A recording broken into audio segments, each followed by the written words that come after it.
So it has now become time to have a chat with the master of the keyboard, Jimmy Pitts.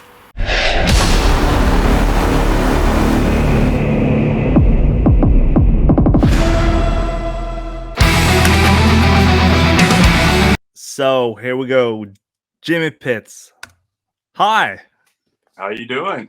I'm doing fine. Great to see you. How are you? I'm doing well. It's a nice day in the Midwest, Missouri, where all the power metal is made. Only in this room. Mostly country and cover bands here. But to start from the beginning, who are you and how did you end up in Final Strike? Okay, well, I am Jimmy Pitts, and I've been playing keyboard for a long time. So Christian and I had worked together before in a former project, and we got along great. It just felt like a kinship from the first time I met him. And then I'm a huge fan of his voice, so that worked out well too. So when things parted with the prior project that he was in with me, of course, we just wanted to carry on working together.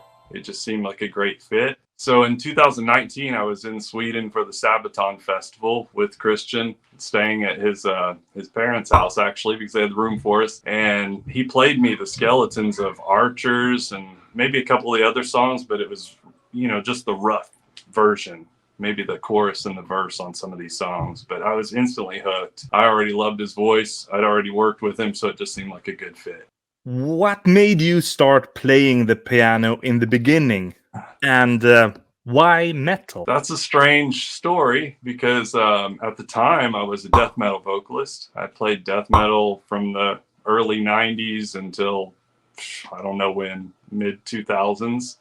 And I still play in some death metal bands, but now I just play keys. But I did the vocals in some death metal and kind of not quite black metal, but stuff leaning that way, like Skolments that I was in. And when I first started playing keyboards, though, I just did vocals, and Grave came out and Entombed came out of Sweden, and they had just keyboard interludes. And I thought it gave the metal, like the extreme metal, a nice atmosphere.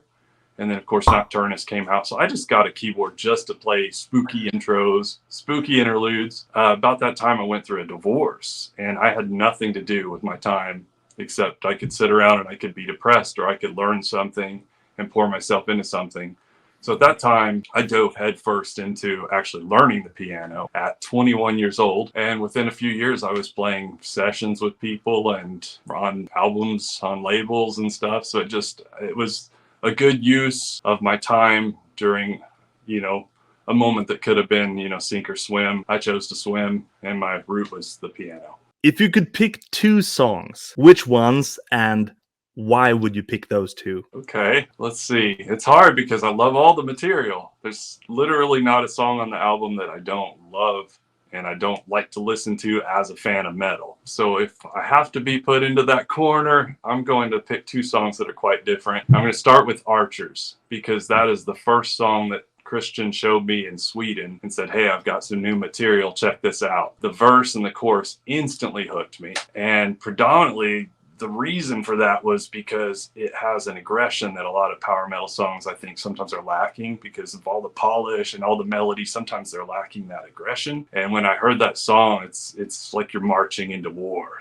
You're marching into battle, Yeah. It is not everybody's coming home from this one. And even on that raw, he was playing it on his phone before our rehearsal. And even on the phone, that carried across. There was an aggression, like power in his vocals that even though we'd done all these songs together already, I hadn't quite heard. So once everybody came together and Christian had found all these musicians, from Sweden, Martin and Jan, and then of course Patrick, we had played together, also in the prior band, and he and I were still working in that band as well. But everything came together, and the song took on an even better arrangement. I feel like the solo section it's a mini composition, the way that Martin arranged his solos and the harmonies, and it just added to what Christian had already drawn out. And then I tried to put interesting keyboard parts on there and approach it, at least with the keyboards, I approached it in a very live way. It's not so orchestrated where it can't be done live. It's really how the whole album was approached. So anyway, the song, it already was something that interested me because of the more aggressive element compared to other power metal stuff that I'm familiar with. And the hook was there. And then all the musicians, once you've got Patrick and Jan and Martin all playing together, oh my God, dream team. Yep. So that took it to another level. And I just think it's one of the coolest songs I've ever played on. And I've been doing this for more years than I will say right now. Wow. Yeah. The other song is completely different because Archers is fast and aggressive.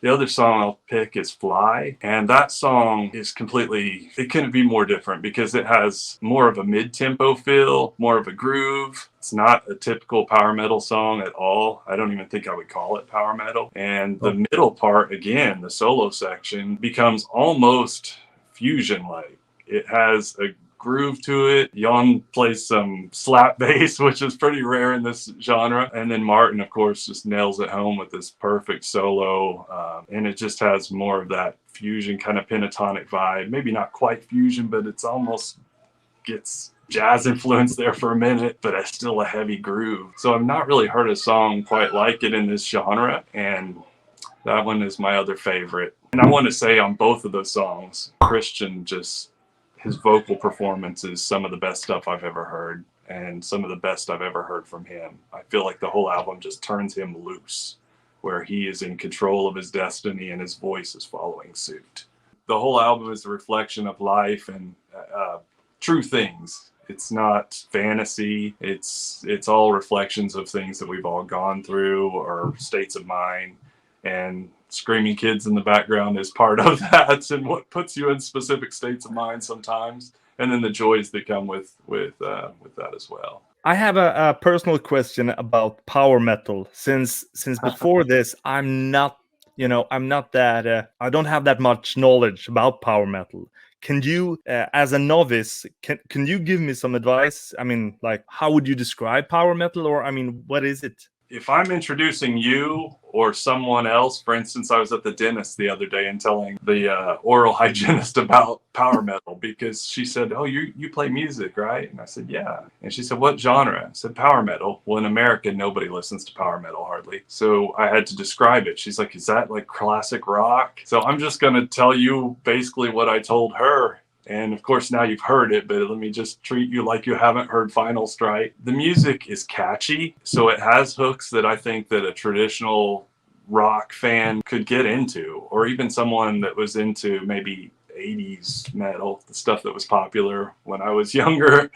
And I think you can take that as a template and say that power metal still is catchy. It still has a song oriented bass where it has hooks, especially the chorus is super important with power metal, but it takes it a step further than traditional popular music because the solo sections are usually incredible. Usually the musicians are quite good at what they do. It's usually faster than normal 80s rock, 80s metal, or 90s whatever. It's usually faster than what at least people in America are used to. It's very melodic and very classically influenced. So it takes a lot of its melodic inspiration from classical music that the people who started the genre grew up on, because some of the founding fathers of the genre were, Halloween, and then a little bit later Stradivarius, and you're talking about Germany and Finland and then there's bands from all over Europe and South America. So then that brings in also some world influences. So, but the key is just melodic, fast. Usually the message is uplifting. And I mean, I've played death metal and black metal and the stuff that's darker, but power metal is the opposite of that. It's usually a very uplifting message, very inspiring. It's the stuff you want to listen to when you're going to the gym. It's the music that you want to listen to after you've had a bad breakup, or you're feeling really run down by life, by your job, by depression, by anything, whatever someone's dealing with. This is the music that will grab you by the shirt, lift you up, and take you higher. So with this, I'd like to say a huge thank you, and the album should be released very shortly now. Thank you so much. All right, thank you.